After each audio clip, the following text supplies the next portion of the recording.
है bill eight site की। ये टर्म हमारी कब आती है? बिल ऑफ एक्सचेंज के टॉपिक में आती है। तो जब भी आपको किसी बिल ऑफ एक्सचेंज के अंदर ये दोनों वर्ड मिल जाए, या तो ये या ये, इन दोनों वर्ड्स में से आपको कुछ भी लिखा हुआ मिल जाए, एट साइट या ऑन प्रेजेंट, इसका मतलब है कि वो bill of exchange payable on demand है। पेएबल ऑन डिमांड का क्या मतलब है? छोटा सा एग्जांपल लेके समझ लेते हैं। मान लो ये बिल ऑफ एक्सचेंज की पेमेंट बी ने करनी है, ये बिल ऑफ एक्सचेंज की पेमेंट किसने करनी है? बी ने करनी है। पर ये रखा किसके पास हुआ है? अभी ए के पास। ए ने जिस दिन भी बी के सामने ये बिल ऑफ एक्सचेंज प्रेजेंट कर दिया, उसको उसी वक्त उसकी पेमेंट करनी होगी। मतलब जैसे ही उसने पेमेंट की डिमांड की, उसको पेमेंट करनी होगी। इसलिए हम इस बिल ऑफ एक्सचेंज को बोलते हैं बिल एट साइट। मतलब इसके अंदर ये वर्ड होने जरूरी है, एट साइट का या ऑन प्रेजेंटेशन का। इस प्रकार के बिल्स को हम बोलते हैं पेएबल ऑन डिमांड। और एक स्पेशल बात और, अगर इस प्रकार के बिल के अंदर अगर आपको बिल ऑफ एक्सचेंज के अंदर अगर पेमेंट की कोई टाइम लिमिट नहीं लिखी हुई, तब भी हम उसको क्या मानते हैं? हम उसको मानते हैं पेएबल ऑन डिमांड। मतलब जैसे ही हम उस बिल को प्रेजेंट करेंगे, सामने वाले को हमें पेमेंट करनी ही होगी।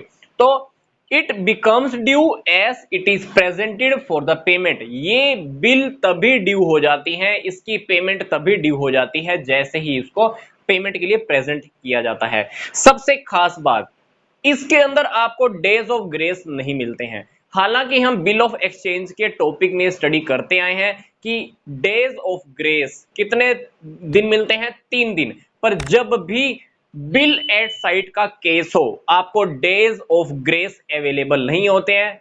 3 दिन की छूट आपको बिल्कुल भी नहीं मिलती है।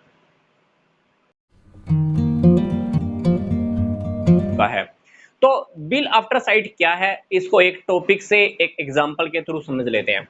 मान लीजिए ए ने बी के ऊपर एक बिल लिखा 1 जनवरी 2020 को। इस बिल की पेमेंट करनी है 2 महीने के बाद। कब करनी है? 2 महीने के बाद।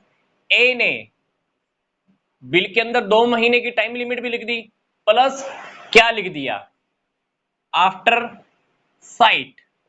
ये बिल बी ने एक्सेप्ट किया है 15 जनवरी 2020 को। तो अब हमारे सामने क्वेश्चन आ रहा है कि इस बिल की पेमेंट कब से करनी है, टाइम हमारा कब से शुरू होगा। 1 जनवरी 2020 से अगर हम 2 महीने काउंट करें, तो बी को पेमेंट करनी होगी 4 मार्च को।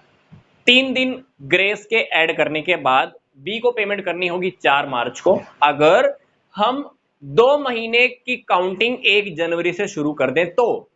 पर अगर हमारे क्वेश्चन के अंदर ये वर्ड लिखा हुआ आ जाता है एट साइट, तब एट साइट के केस के अंदर हमारा जो टाइम शुरू होगा, कब से शुरू होगा? जब सामने वाले ने बिल को एक्सेप्ट किया है। बी ने बिल एक्सेप्ट कब किया है? 15 जनवरी। तो अब हम जो 2 महीने काउंट करने शुरू करेंगे, वो 15 जनवरी से शुरू हो जाएंगे। तो 15 जनवरी से 15 फरवरी 1 महीना, 15 फरवरी से 15 मार्च 2 महीने। तो हमारी ऐसा लगा लो कि बिल की ड्यू डेट कब बनेगी? 15 मार्च को बनने वाली है। 15 मार्च के अंदर भी आप 3 दिन डेज ऑफ ग्रेस के ऐड कर देना, तब हमारा पेमेंट का दिन क्या बनेगा? 18 मार्च 2020। मतलब इस टॉपिक के अकॉर्डिंग जब भी आपको किसी भी बिल ऑफ एक्सचेंज के अंदर ये वर्ड मिल जाए आफ्टर साइट, तो उसकी जो टाइम लिमिट, जो टाइम ड्यूरेशन होता है, जो वक्त होता है, कब से शुरू हो जाता है? जब सामने वाला बिल को एक्सेप्ट करता है। जिस दिन भी सामने वाला बिल को एक्सेप्ट करेगा, तब से हमारे टाइम की काउंटिंग शुरू हो जाती है। कोई मैटर नहीं है, कोई फर्क नहीं पड़ता उसने बिल कब लिखा था।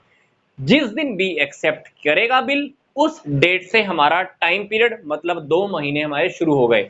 एक एग्जांपल, यही एग्जांपल मैंने थ्योरी में लिखा हुआ है।